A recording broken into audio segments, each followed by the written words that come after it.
morning. Thank you again for staying. Tonight, I'm with Attorney Justin Goulart as well. As I mentioned to you a few days back, he will be our deputy spokesperson, no, for the defense. So baka tomorrow, we agreed that Attorney Justin might start taking interviews to help me out naman dahil medyo we're really overstretched sometimes. No? Okay, so we're ready to take questions. Again, thank you very much for staying. Attorney, what's your take doon sa naging ruling ng impeachment court ngayong gabi? Well, the defense argued its position. Nilatag naman namin kung bakit kami nag-object. Nilagay naman namin doon sa aming opposition kung ano yung mga relevant laws on that really fortified our position on why the request should not be given due course. But nonetheless, syempre, nasa hukom naman talaga kung anong desisyon. We submit to the decision of the impeachment court, of course, without prejudice to legal remedies available under the law. Malaking setback pa to sa inyo o ano tingin niyo? Sa amin, syempre, hindi namin may pagkakaila na talagang we had strong grounds to oppose. No? At least, yun yung pananaw namin. But as to setback, we're ready naman, whatever happens. The possibility of this happening is something we also anticipated. So, hindi naman natin masasabi na malaking setback to. Syempre, hindi naman tayo magbobolahan. Syempre, mas gusto namin kung talagang kumbaga napagbigyan din, no, yung opposition namin. But, that's normal naman in any court proceeding, and we respect the impeachment court as well as the ruling made by the presiding officer.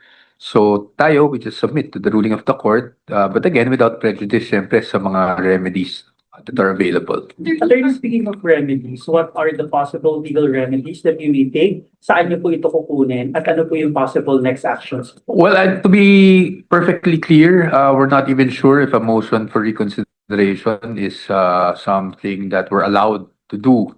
That's parang wala yan sa rules nung huli naming tiningnan. Of course, there's always the possibility of going up because, as I mentioned earlier, everything is subject to judicial review depending on the circumstances available. But we have not made that decision yet. So gusto ko lang i-clarify yon na this is something that we have to discuss as a team and also, of course, in consultation with our client, the respondent, no, Vice President. So ano lang naman, yan yung mga parati naming may kolatilya kasi para sa mga abogado na without prejudice to ganito ganyan. But it doesn't mean that we will be doing it. It doesn't mean that we will not be doing it. But this is something we'll have to discuss amongst ourselves. So there's a possibility na iakyat ba ninyo ito sa Supreme Court? That remedy is always available, but as to is it possible, syempre anything is possible, but are we going to do it? Hindi pa namin napag-desisyon, hindi pa namin napag-uusapan because as I said, no, hindi naman namin din kumbaga diniscount yung possibility na mangyari talaga ito considering it happened in previous impeachment trials. Although syempre ang posisyon natin is nung corona trial na parati nilang kino-compare, marami nang nangyari in between, no, from then till now. That's why we had our legal position on the matter. But as I've said, we anticipated that this might happen and we're ready nonetheless.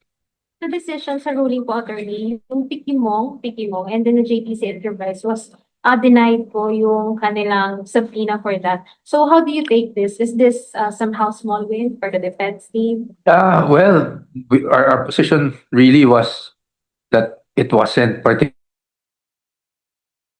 described, meaning it didn't pass the test of definiteness and it didn't pass the test of relevance. So I wouldn't even take that as a win, no? I mean, yun kasi clear cut talaga, wala talaga silang participation dun whatsoever. But yung kahit naman dun sa mga pinayagan, we really strongly felt about our position. But again, that doesn't mean mali yung impeachment court or anything like that, no? Kasi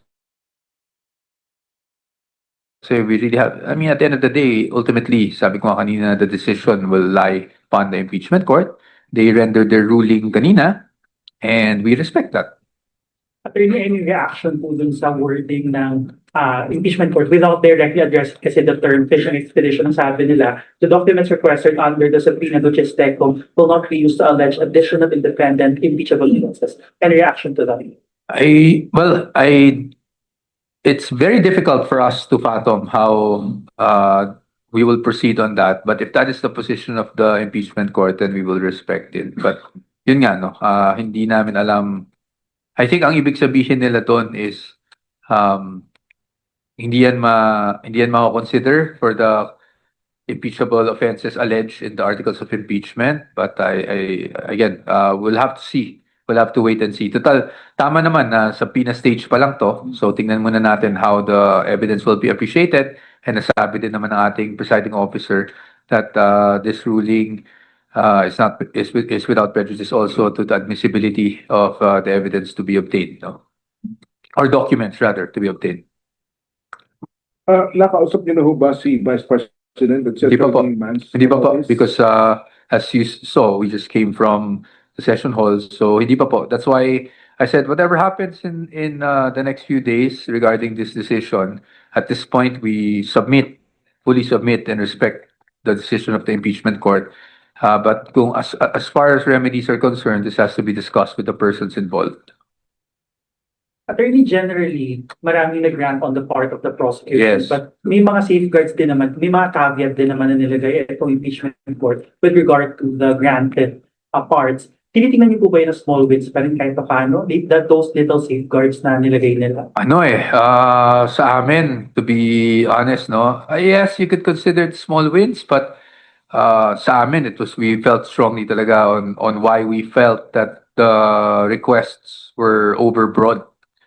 So even if you were to say, even if you were to consider them as small wins, palagay ko at the end of the day, talagang on the substance, no, of what happened, I think it's something we really have to look into and see if we want to avail of remedies. Since subpoena pa lang to, yung pag-open nito sa impeachment court, pag-uusapan, magkakaroon din po ba ng oral arts and you will continue to oppose na? Wala naman siguro mangyaring oral arguments sa ngayon, no? I don't foresee that. Ang next step kasi dito, syempre, will be objections to certain documents being presented, 'di ba? So, kasi nga, ang pinag-usapan pa lang natin ngayon is the issuance of a subpoena. Titingnan natin kung ano din yung sasagutin ng mga agencies that will have to comply. And then once mag-comply and these pieces of evidence or documents will be presented in court, of course, you can expect certain objections also. And then it will go to the formal offer, di ba? Kasi dun, yung admissibility naman na sa evidence, dun yun sa sinatawag nating formal offer eh. Ibig sabihin, once natapos na sila sa mga testigo, ang susunod na mangyari is there will be a formal offer of evidence. At nakalista yon lahat ng mga documents na ino-offer nila sa evidence, and the defense will be given an opportunity to comment, to oppose, to object, etc. Attorney, yung nangyaring desisyon na ipag-subpoena itong BIR, bank documents, yung AMLAC, maka-apekto ba to sa usad ng trial bukas, sa susunod na araw? Anong nakikita po? Hopefully hindi naman. I don't think, I don't want kasi baka ang lumabas parang this will just cause further delay. Hindi naman siguro. Sabi ko nga, both parties naman are very reasonable in terms of the way they present, their evidence. So, sa tingin ko hindi naman. And since inaasahan namin din tong mga na pwedeng mangyari ito, we already have a game plan as to how we're gonna approach these things. At sa tingin ko naman, hindi naman makaka-unduly delay yan. So tuloy-tuloy kayo bukas, si Director Matibag naman, ready na din kayo? Opo, in fact tomorrow nabanggit na rin that Director Matibag in fact will be presented tomorrow and we are prepared for that. Attorney, yung Section 8A ng RA 11521 na hindi nila na pagbigyan, nasunod dun sa inyong argument kanina. Ano ba ito? Delikado ba ito sa ibang mga bank depositors? Well, syempre yun po yung position namin only because section 8A is not with bank deposits, no, it's with AMLAC. Sorry. It's with AMLAC. So section 8A ang position namin is absolute prohibition yan. But again, nagdesisyon yung court and we'll just have to accept the decision of the court. Pero may dapat mga rin ibang mga...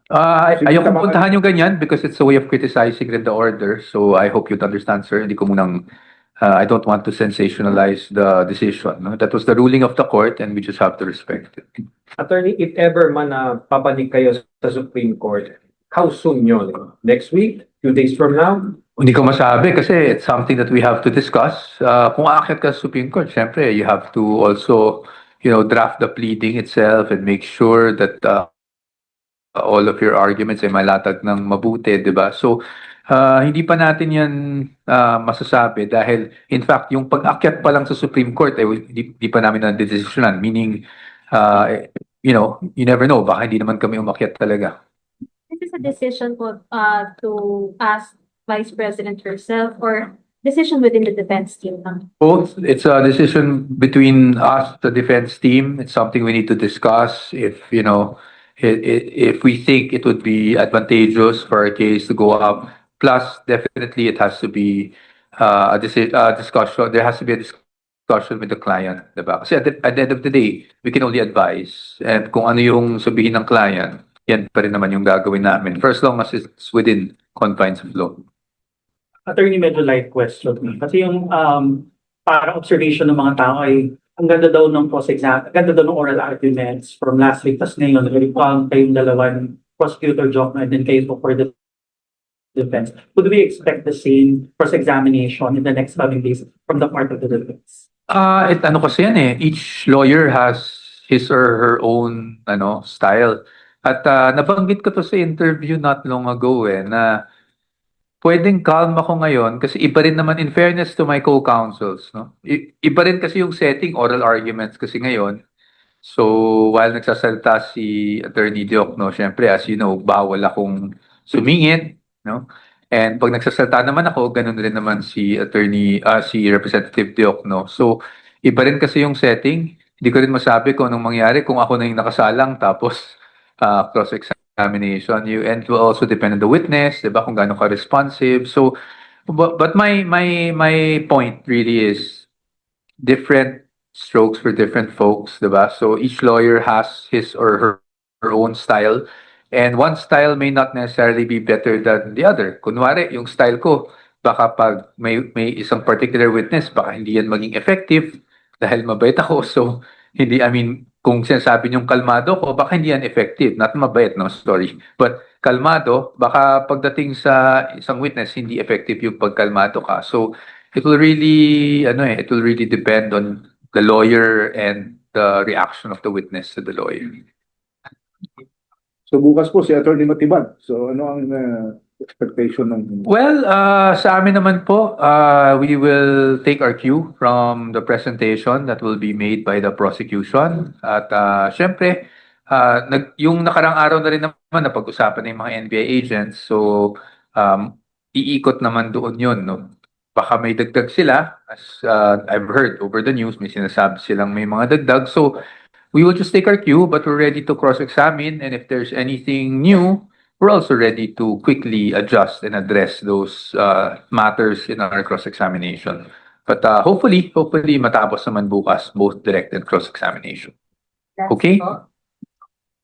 Despite yung ruling, tinitingnan din ba yun ng defense na baka naman may blessing in disguise on your part kung saan nangyari? Ano pong blessing, sir? Blessing? Baka naman mas mapuprove nyo yung innocence nga ni Sa amin, we anticipated it. At parati ko naman sinasabi, hindi namin kinakatakot yung mga dokumento, di ba? Ang punto lang naman talaga namin is meron tayong mga batas, meron tayong due process clause sa Constitution. And sa akin kasi, pagdating sa Bill of Rights, it's tested not when it's convenient eh. It's tested when it's inconvenient. Di ba? Katulad ngayon, that's how you really test kung uubra yung due process in a situation that's difficult to decide, that's inconvenient for everyone. So, but then again, sa atin naman no na anticipate natin to.